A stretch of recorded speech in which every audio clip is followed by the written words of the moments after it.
Sa likod ng mga bakod, gumagapang sa kawayan o simpleng nakapulupot sa lumang alambre, may isang halaman na madalas nating hindi pinapansin, ang alugbati.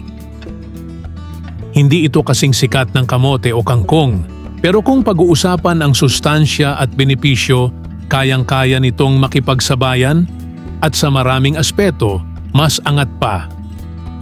Kaya sa video na ito, hindi lang natin siya titingnan bilang gulay, aalamin natin kung bakit ang alugbati ay isang underrated na superfood na kailangan ng ating katawan.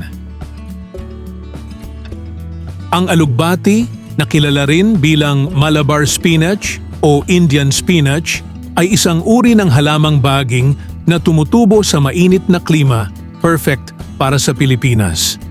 May makakapal at makintab itong dahon, medyo malambot at bahagyang madulas kapag niluto. Hindi ito tunay na spinach, pero ginagamit sa parehong paraan, sa sabaw, ginisa o kahit sariwa. Ang kakaiba sa alugbati, mabilis itong tumubo, hindi maarte, at halos kahit saan ay kayang mabuhay. Tamang-tama para sa mga likas na mahihilig sa backyard gardening. Ang alugbati ay mayaman sa bitamina A na mahalaga sa paningin at immune system. Mayroon din itong bitamina C na panlaban naman sa impeksyon at iron na tumutulong sa paggawa ng dugo. Bukod pa rito, may calcium ito para sa matibay na buto at antioxidants na tumutulong labanan ang free radicals, mga bagay na karaniwang hinahanap sa mamahaling superfoods. Ang kaibahan lang, ito ay tumutubo lang sa tabi-tabi. Sa regular na pagkain ng alugbati ay may ilang benepisyong hindi agad halata. Una, nakakatulong ito sa digestion dahil sa natural nitong fiber content. Kung madalas kang makaranas ng constipation, malaking tulong ang simpleng pagdagdag nito sa pagkain.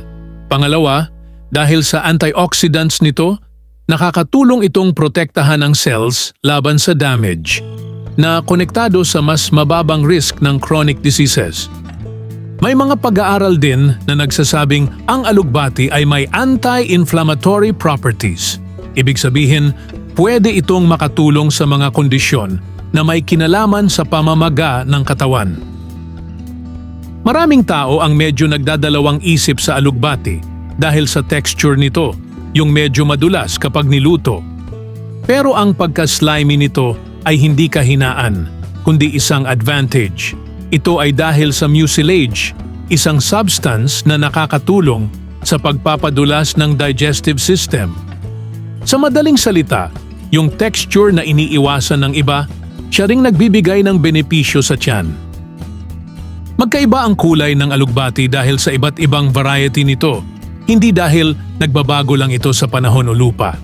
Ang green na alugbati ay may mas dominanteng chlorophyll, ang pigment na ginagamit sa photosynthesis, kaya natural itong kulay berde. Samantala, ang purple na alugbati ay may dagdag na anthocyanins, isang uri ng pigment na nagbibigay ng pula o lilang kulay sa mga halaman at kilala rin bilang antioxidant. Sa madaling salita, pareho silang iisang uri ng halaman pero may kaunting pagkakaiba sa genetic makeup at nutrients. Ang green ay mas kilala sa basic vitamins at minerals, habang ang purple ay may extra antioxidants. Kahit may epekto ang araw, lupa, at tubig sa intensity ng kulay, hindi nito binabago kung ito ay green o purple, ina-adjust lang nito kung gaano kakulay ang halaman. Ang bunga ng alugbati ay maliit na kulay dark purple o halos itim. May natural na pigment na tinatawag na anthocyanins na nagbibigay dito ng matingkad na kulay pula o lila. Dahil dito, matagal na itong ginagamit bilang natural dye, lalo na sa pagkain, tela, at kahit ink o kosmetiko. Sa katunayan, may mga tala na ginamit na ito noon sa China para sa pangkulay. At hanggang ngayon, ginagamit pa rin ang katas nito bilang food coloring at natural ink. Sa kusina, hindi kailangang maging komplikado ang pagluluto ng alugbati.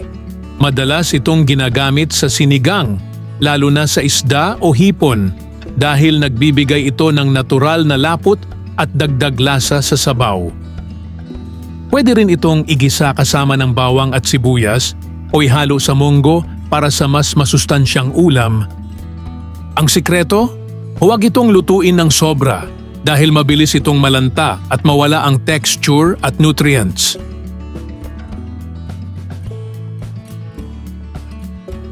Kung naghahanap ka ng low-cost na pwedeng pagkakitaan, ang alugbati ay isang magandang simula.